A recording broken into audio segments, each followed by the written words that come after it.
Welcome to the next room.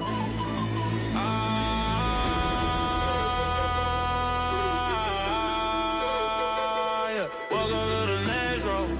From the field on my way to the next room.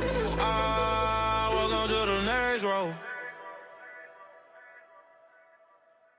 Welcome back to Next Row. I'm your host, Vernon Davis.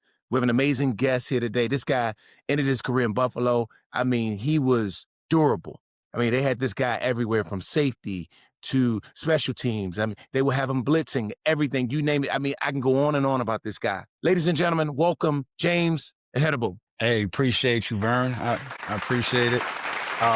Definitely honored to be, with you on the show. Our relationship extends from, football on and off the field. And so I'm honored to be along your side for this episode, man. Appreciate it. Yeah, absolutely. And ladies and gentlemen, don't forget to follow or subscribe on your favorite platform. James, let's talk a little football to start off. You played 10 seasons in the NFL. Tell me what was the journey like from getting drafted all the way up until retirement? Give me kind of like some insight on like, what was your journey like? Yeah. Man, just, kind of going back to that mind frame, you come in and, every NFL player, their dream is just to play. Like, I just want to experience being in an NFL environment, facilities, locker room, and so forth. And so that was my desire coming out of UMass, out the mud. And essentially, I wasn't even drafted, man, which was crazy, it happens.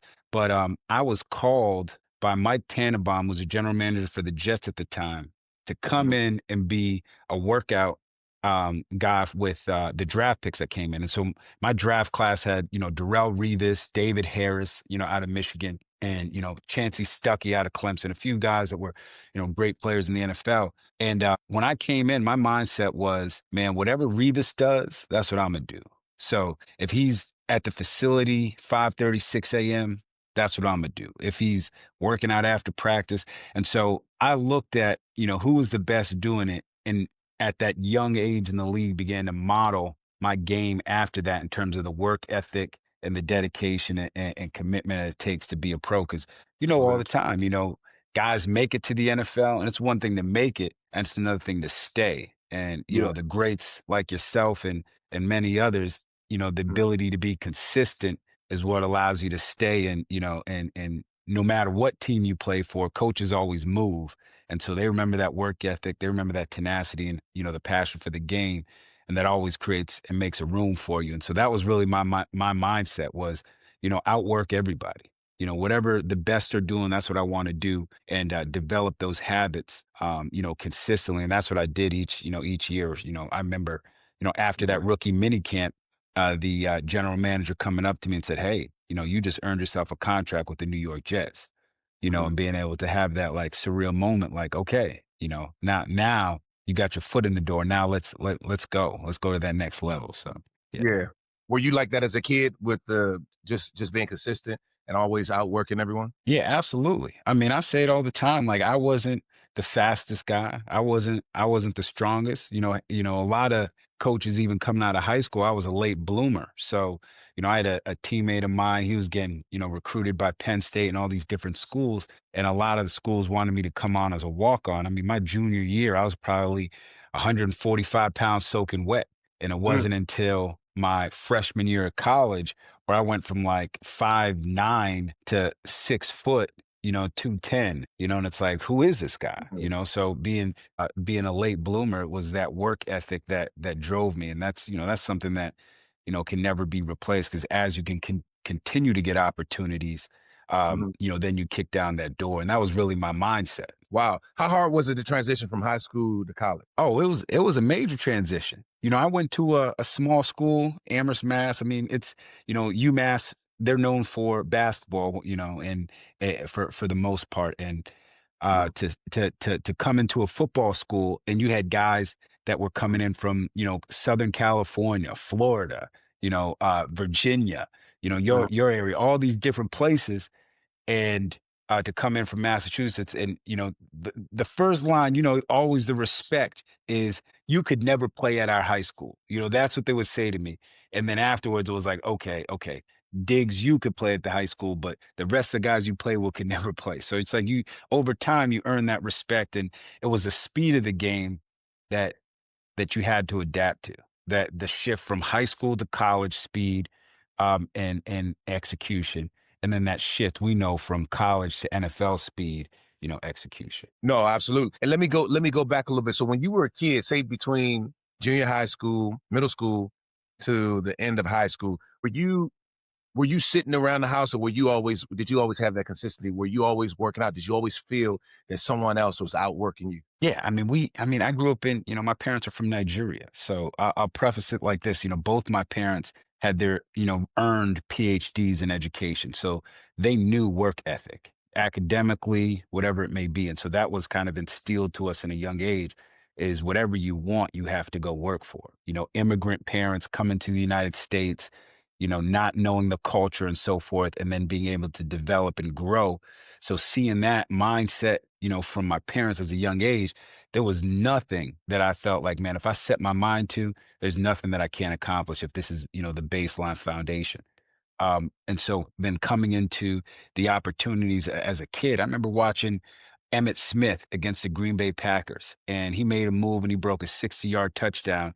And when he got to like the 10-yard line, he turned around and was taunting the defender as he ran in.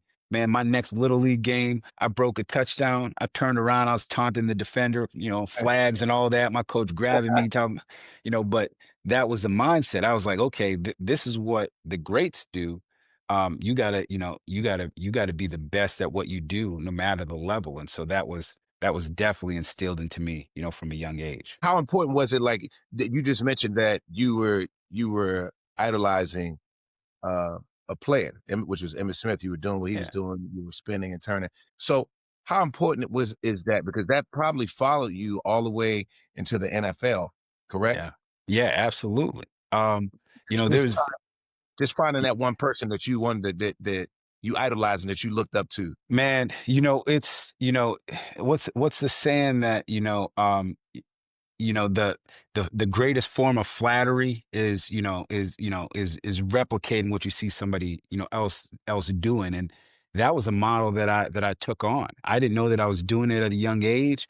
But then as I started to get older, I realized that that's what I was doing. And we'll talk even more, like I even incorporated that in terms of the business aspect. Like if you see somebody that is doing what you desire to do at a high level, that's the model that you learn from, because there's still so many levels underneath them for your own personal growth and way for you to, to expand your capacity.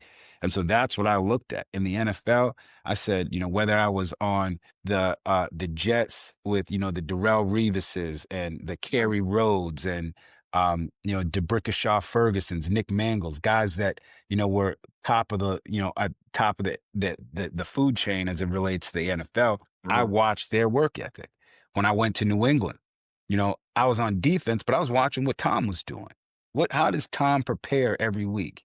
And we think it's arbitrary that he just comes out and throws for 400 yards and, 3 touchdowns, no interceptions, but no one pays attention to the fact that when the defense is up going against the scout team, he's on the other field throwing, the same, 7 route to Gronk and Edelman over and over and over again.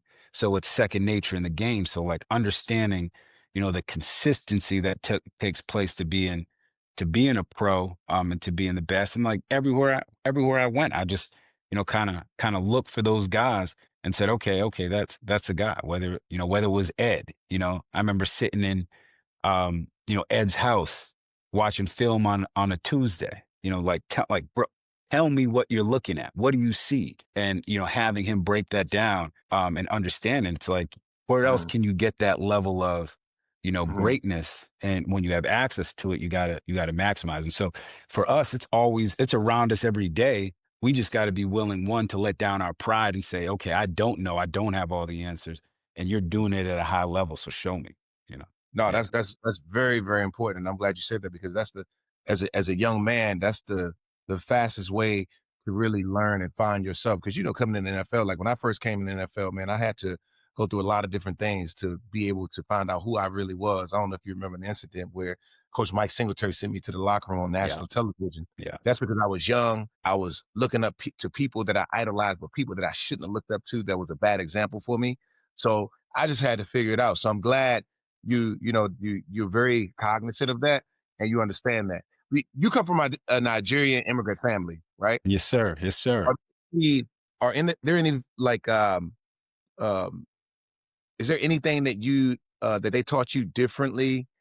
Just something different that they taught you? Because obviously their culture, their perspective, and everything is totally different than someone who grew up in America. Is there something you learned from them that you take with you? Yeah, I mean, absolutely.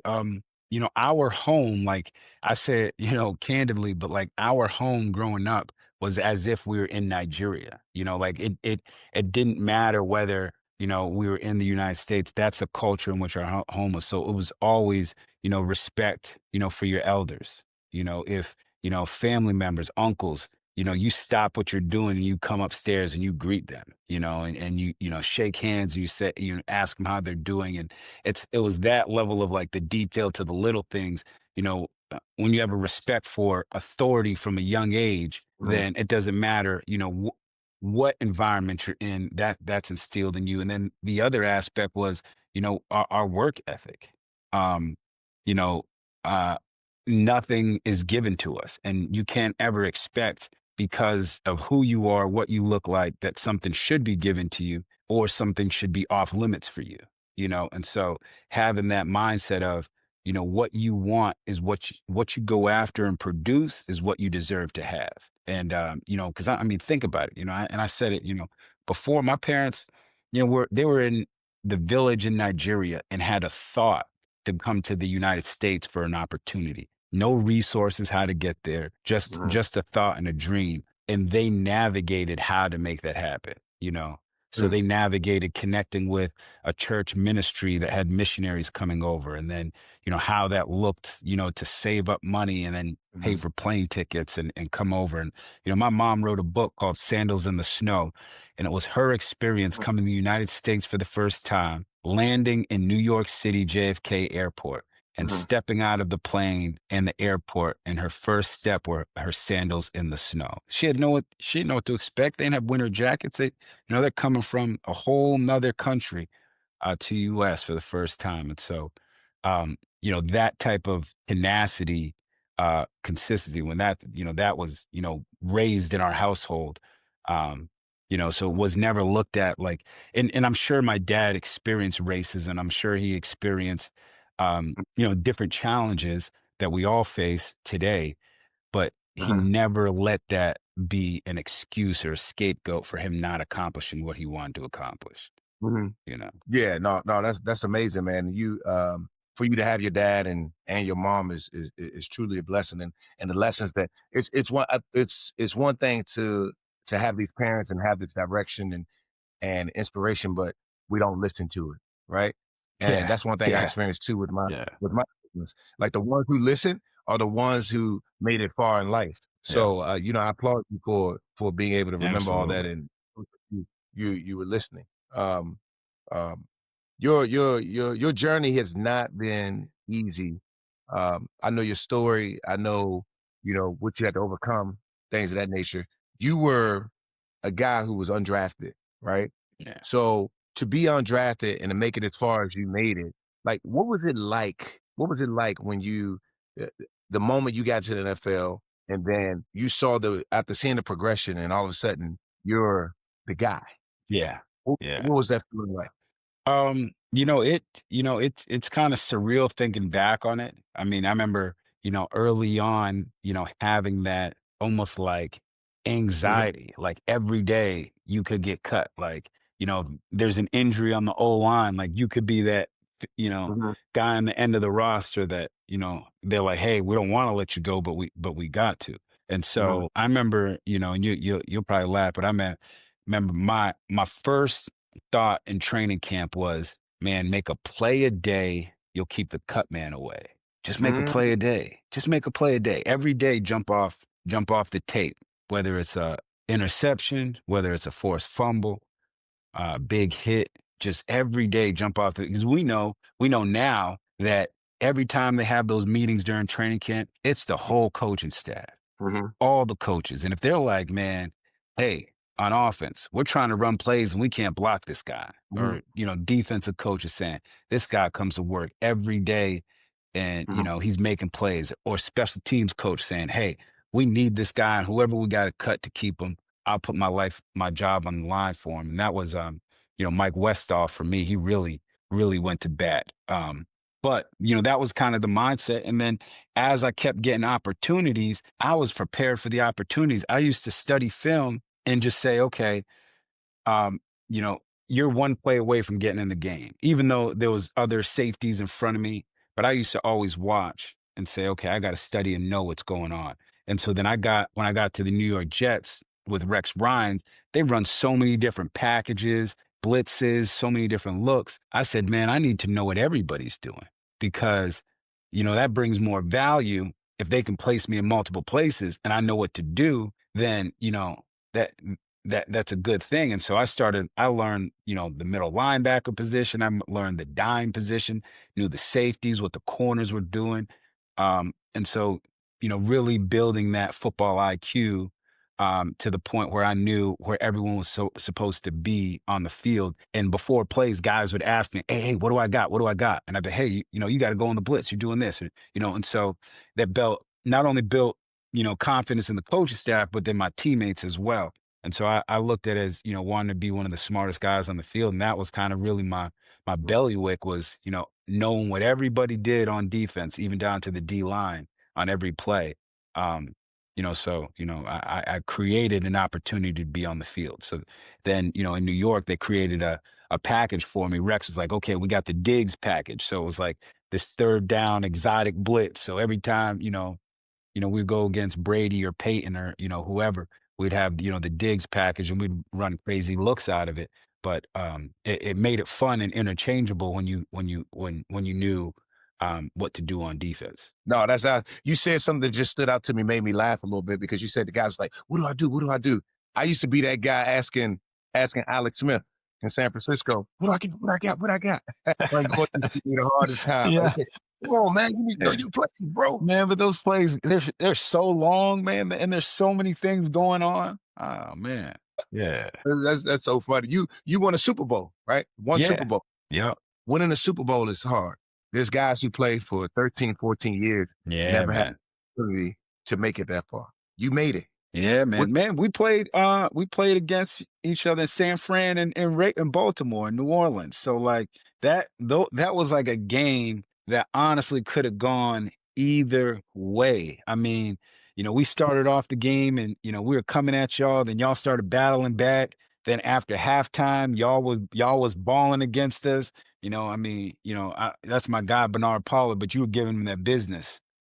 Yeah, you're giving the business during the man, game, so man, I'm gonna tell you, man, that was your first Super Bowl, right? yeah, First oh time, yeah, yeah, yeah, man. Just everything. I think back about like just the whole like environment and the stadium, just like looking around. I don't know what happened to you, but when I got in the stadium, I was just looking around and like, man, this is like crazy. I felt like a kid in the candy shop. It was just a beautiful thing to make it that far, man. Even though we lost, yeah, man, yeah, still made, still made it. yeah. I mean, Beautiful, amazing, and then man. like you see Beautiful. You made you a see lot all of the you made a few key celebrities, you plays see. coming off the bench. What was that like for you? Yeah, man. It was great. Even though like, having to come off the bench or whatever role that was needed of me, I was willing to do it. And, Mhm. being on a team with Baltimore, you had Ed Reed, Ray Lewis, Haloti Nada, I mean, the list goes on. Elvis Dumerville, a great player. So I had no problem. Like whatever was needed, I was willing to do it. And, it was about winning that game. Like, in the playoffs, it's like each week the tension gets heightened. There's more on the line. There's more hype and hoopla around it. And, it's just like whatever we got to do to win, that's what we're willing to do. And so being able to like again, step into multiple roles. Man, we had fun. You guys know in terms of your season in San Fran, like it's a special group that it takes to get to a Super Bowl. Like there's a Mhm. lot of good teams in the NFL, but like to make Mhm. it to play to the last game, like your team has to have a special chemistry. You got to Mhm. love each other. You got to be committed to the process. And then guys like guys got to make the plays when they're supposed to make them that make that season special. Like if you can look back, and I remember I can look back and see in Baltimore, like we had guys that made plays that they had to make in that time that made it special. Like we were, played against Denver 2 weeks before, and Jacoby Jones catches that deep ball, to Mhm. send the game into overtime, and then we ended up, winning in overtime. Like those special plays happen. Crabtree had some on y'all's end as well, throughout that season of playoff run. So, and you had some as well. So, yeah, Yeah, man. no, Yeah. and you also what you just said too. You have to have love for each other. You have to be able to spend time not just in the locker room, but outside of the locker room. And I've been on teams too, James, where we didn't have that, and it showed in our play. Like you had guys who just wanted to. They come in the locker room, they do their own thing, and you had different little cliques, right? It was so much segregation, and we couldn't figure out why we wasn't winning. But that was the reason why he wasn't winning. Like the synergy has to be there. Like that camaraderie is very important. And you said that. And for you to be on championship teams, I know that's how you're getting that information and it's living within you. Did you go to Super Bowl with the Patriots as well? Yeah, yeah. So yeah, the year before, which was crazy, went to, started 12 games for the Patriots. We went Uh-huh. to the Super Bowl and then we lost to the Giants. I ended up like Mhm. breaking a bone in my foot during training camp. And so, they released me. And then that same afternoon, I got a call from my agent. He said, "Hey, we got like 4, 5 teams looking at you." And I was like, "Okay, well, list off the teams." And he was like, "Okay, it's the Eagles, Arizona Cardinals, Baltimore Ravens, and the Jets, and there was another team, the Dolphins." And I said, "Man, I don't care what you do. I want to go to Baltimore. Just get the most money that you can." And that's where I wanted to go because we played against them the year before in the AFC Championship, and even though we beat them, the way they all carried themselves and that camaraderie, and we all, see the video of Ray Lewis in the locker room after that game where he's like, "Man, Flacco, hold your head up. You outplayed them." Like that level of, the way they approach the game. I was like, man, I want to be a part of that. And that's what it was. It was that level of commitment.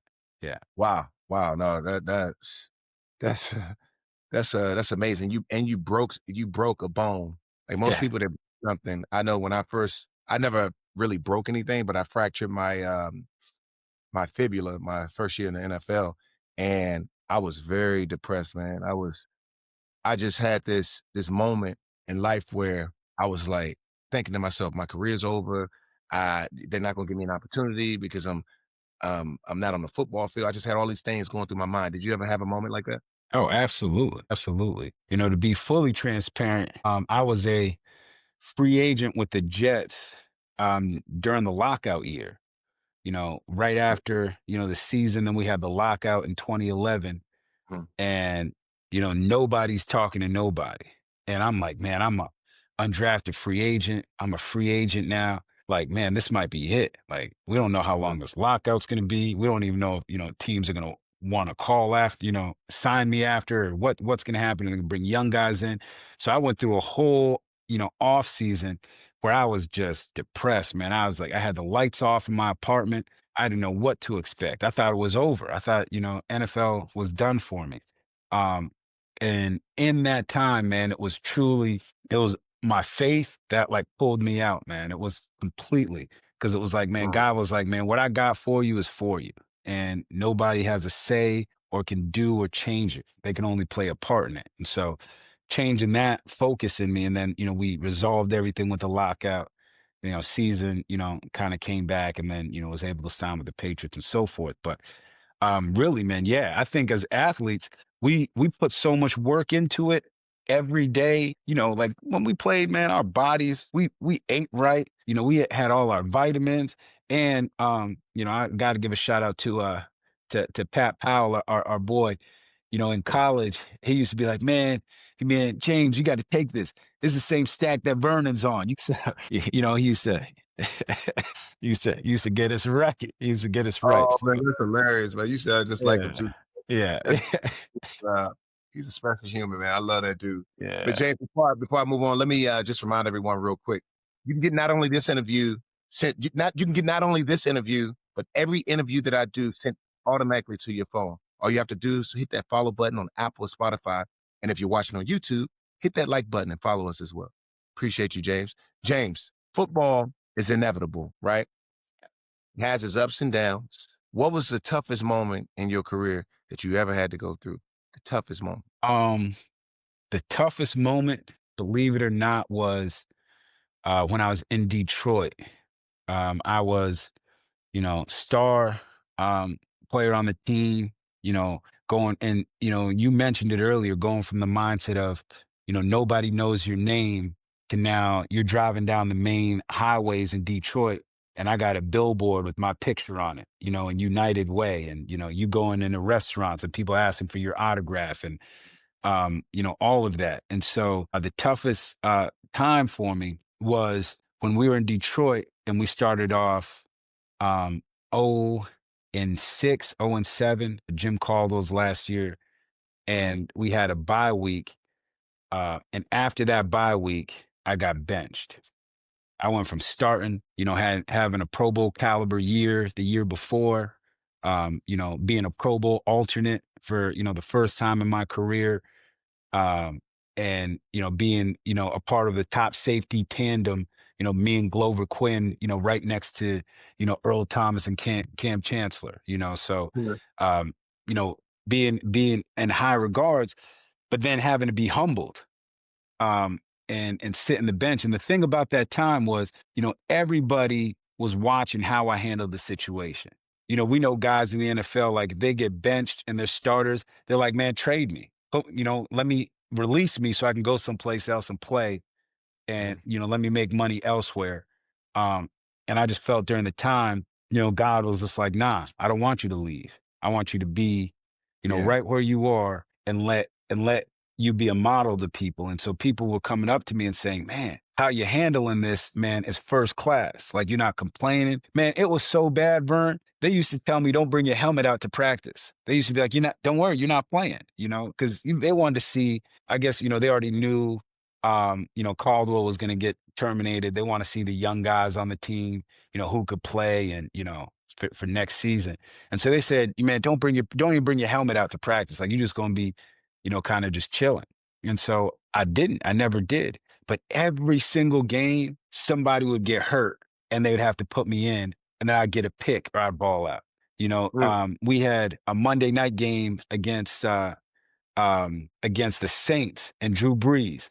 And, Glover Quinn ended up getting hurt. I had to go in, no reps all week in practice, knew the game plan just by watching and went out and balled out. And Mhm. then, the next week, hey, James, you're not playing no more. And then somebody gets injured and against Jay Cutler, I get an interception, to seal the game. So it's like, it's kind of one of those things where God, showed me during that time, like, look, I got you. I put you here, but even in your discomfort and the things that you don't like, you still have to model me. You don't have the ability to truly model how you feel in the situation. People still got to see me and you, and then I'll still open up opportunities, to make your name great. And so Yeah.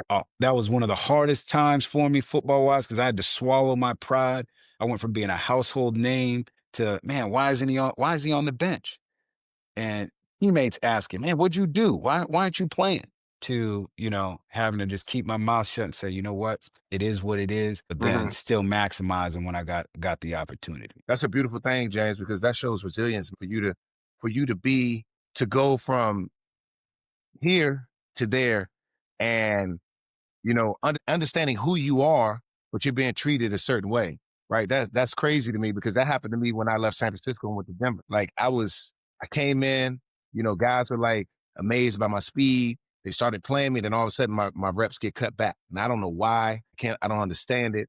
I'm like, come on, man. I've made a name for myself. This is y'all know what I can do. Why y'all playing me like this, Yeah. right? But I had to show that like I'm a leader. I'm I've been here before, right? Even though in my mind I'm like, this is crazy. I'm done with this game. I don't want to play anymore. This is year 10. So then I ended up going to Washington. Washington was pretty much the only team that was looking at me. At the time we had our general manager, Scott McCloughan, who brought me into San Francisco. He Yeah. was there. Gave me a shot. They signed me, took a pay cut for a year. Then mid-season, they wanted to re-sign me for 3 more years. So that's kind of like you, like showing that resilience, man. And it's just it makes us into great humans, though, man. Because when you experience that, you know that there's nothing, no challenge that you can come up against that can destroy you or break you. But a Yeah. lot of people, James, it don't end like that for a lot of people, man. A lot of Man, people, you see it. A lot of yeah, guys, man, what? They throwing helmets. They like, forget this. I'm out of here. yeah, they It's can't handle it, man. yeah, They can't handle it. yeah, So that's a yeah. testament to you for showing how strong you are and how much willpower you have to stand the test of time. But James, you were known, your versatility was crazy, bro. Like I mean, I you were all over the appreciate it. place, right? How did you train yourself to be ready for multiple roles like that? I mean, special teams, Man, safe, blitzing. I man. mean, everything. Yeah, I was thinking about that the other day. I was, driving. I live here in Houston, Texas, and we had this bayou. It's like a 4 mile bayou. And for the second workout of every day, we used to have to run the 4 mile bayou and it was timed. And, I used to train with Brian Cushing, Arian Foster, um, man, there was a whole group, Owen Daniels, there's a whole group of us here in Houston that used to literally train together. And I remember, during that time, like the minimum guy was like 5 years in the league. So it was all veterans and pro bowlers and we used to compete during those workouts. So it was not about being tired. It was about being game ready and having that mentality. Cushing, you know, he's he's a nut when it comes to training. JJ Watt, all those guys. And Mhm. but that pushed us and prepared us for games. So like it didn't matter what was coming my way in a game. Whether I had to, line up at linebacker and then go to the middle of the field. Or play man to man on a tight end or a running back or a receiver in the slot, having that versatility. And like I said, man, like I am comfortable telling you, bro, I was not the fastest guy on the field. I was not.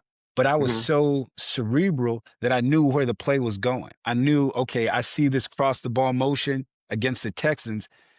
Um, I see this cross the ball motion every time in Gary Kubiak's offense. You have the Z receiver cross the ball motion. It's a wide receiver screen, and he did it in certain points in time. So that's one Mhm. thing that I took away from Ed Reed was don't ever just watch film and watch players. Watch the offensive coordinator because regardless of what players they're in, even if you watch preseason, they're going to run the plays that they like to run in the areas of the field they like to run them, no matter what. That's just their fingerprint. And so I would, watch Gary Kubiak and I see that across the ball motion with Andre.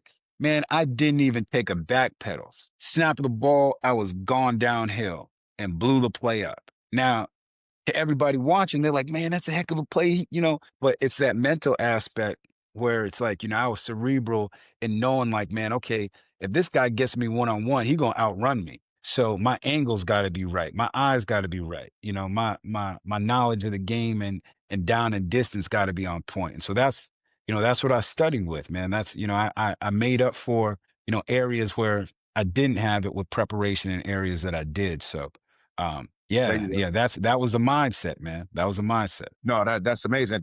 And you have a foundation called Through Your Hope, right? Yeah, so it's Hope Africa. Yeah, so we have Hope a Africa. Okay, Hope foundation Africa.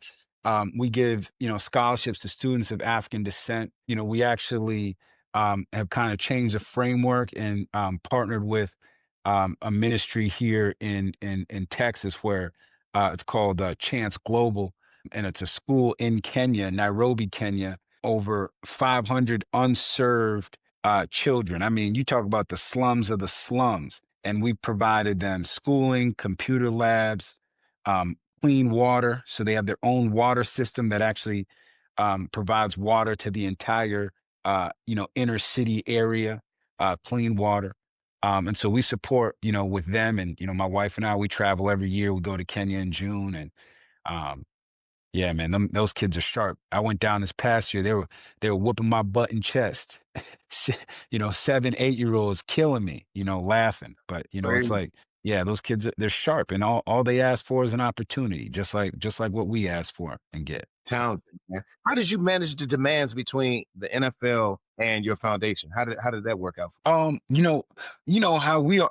You got to have a team. You got to have the right team of people around you because for us. playing in the NFL, that's paramount. That's number one. If we're not able to do that, then everything else that we desire to do, helping people, that cuts our resources short. So, really having, the right team. I had, amazing publicists, and, Sherry Hendrinos, she was amazing, in terms of supporting and events and fundraising.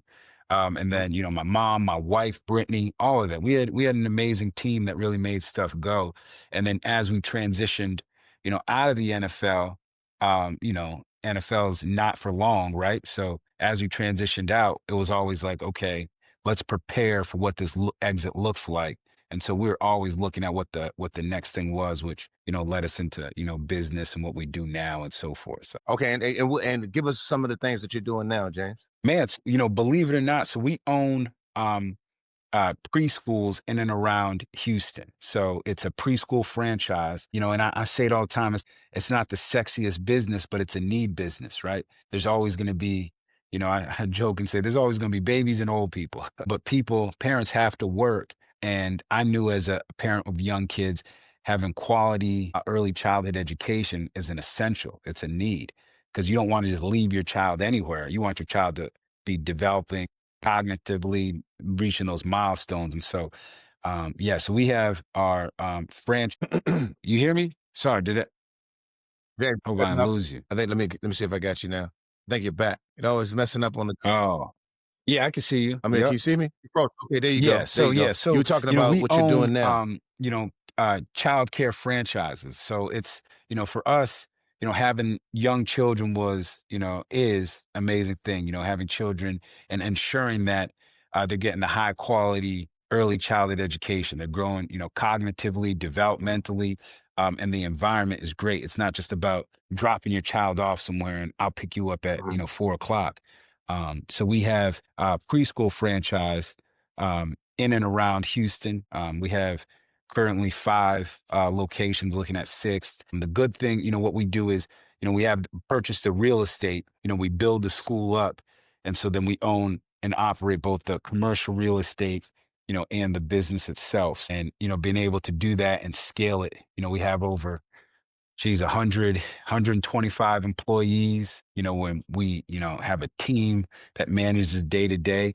And a lot Mm. of the principles that we see, or saw in the NFL in terms of, general manager, assistant GM, coaches, players, roles, responsibilities, all of that same structure, organizational structure, we're able to take and now bring it into our businesses where we have directors, assistant directors, teachers, assistant teachers, so forth, to ensure that each child, each family is getting, the quality that they deserve and need for their child. Say that James, again. did you always know this was going to be your next role? Man, I did not. Did you I always did. know this was This going to was be the your next last role? thing. You think play 10 years in the NFL and then own preschools, that for me, that wasn't even a thought. Like I said, not necessarily needing to reinvent the wheel was my financial advisor, when I was in New York, he had these red door daycares and he had like, 10 of them or something like that. And he's like, man, you got to look at these, child cares, he's like, I'm making a killing. And I was just like, nah, I was wet behind the ears. We wanted to go to New York. We wanted to kick it, have a good time. But then as towards later in my career, I started looking at, the opportunities and I was like, okay, wow, there's something here. And so, the opportunity presents itself. And just like anything that we do, we go at it, we're all in. So, went all in. I think we had our first location in 2016, 2017, and it's a 10,000 square foot facility on 2 acres. And we opened up the doors day one with like 105 kids. And I was like, man, what are we doing? I had to, be the cook, the bus driver, all these things, because I want to know how the business runs before, just passing it off. And then over the years, we've been able to, expand. And so we add an additional 3,500 square feet, school age facility on the same property. And we're, servicing around, 225 kids daily, at that location. And so that's just one of, the several that we Mhm. have. And so it's been a blessing, man. It's work. it's chaos at times, but it's competitive and it's fun. It's the same competition that we saw in the NFL, rising, cream rise to the cream rise to the top. And being able to provide that within, a business landscape is exciting and fun. And so, looking, and focusing towards continued growth. That's amazing, man. That's amazing. I mean, you're giving me chills right now because seeing you go from one thing and reinvent yourself, and this show is about reinvention, man. Like you did it and you're doing it, and you're not going to stop here. You're going to keep going. I can tell the way you're speaking. I mean, next time I talk to you, you probably have about 50 to 60 Yeah. of these things because that's how we're built. That's how we're built as athletes, man. You're probably doing some other things that we haven't talked about, but this is very inspiring for me, for people listening, and I thank you for just sharing all of this, man. Because this is amazing. If your career was a Man, movie, what would the name of the movie man, be, I and think who the would play you? name of the movie would be, um, man, um, the I would have to say, The Unsung Champion. I think that would be the name of the movie. Something along the lines of, the unexpected champion. Um, and then Nice. who would play me? Oh man, jeez. Oh, that's a good one. Um, man, I would say, oh man, uh the guy from Black Panther, but of course he passed away. But um yeah, but yeah, I think yeah, Yeah, yeah, yeah. Bozeman, yeah, that's Chadwick Boseman. but other than Yeah. that, who would play me, man? I don't know. Yeah, yeah, No, that's something you need to think about, yeah. man. That's something because when I look on the show next time, I'm gonna ask you and be like, "Who's gonna play you? Man? Who's gonna play? What's the name of your movie gonna be?" But I look, I appreciate you, brother, Yeah, for man, sharing your next appreciate it. role with us, and just your journey in general, just everything you inspired me. I'm sure it's going to inspire so many other people. And one more thing, if you guys like what we're talking about, please be sure to let me know because that would be very helpful. All you have to do is follow me on Instagram and Facebook at Vernon Davis 85. I appreciate you, James. Thanks for being here, my brother. Good to talk to you. Good to catch up with you and learn about you and Thank what you. you're Thank you doing, so man. much, It's Vern, for very, having me, very, man. very Love you, inspiring. bro. So I'm appreciate you. praying for you and your family. Wish you all the best and much more success, my man. Thank you. Yeah, thank you too, bro. Appreciate you. All right, James. All right. Welcome to the next row.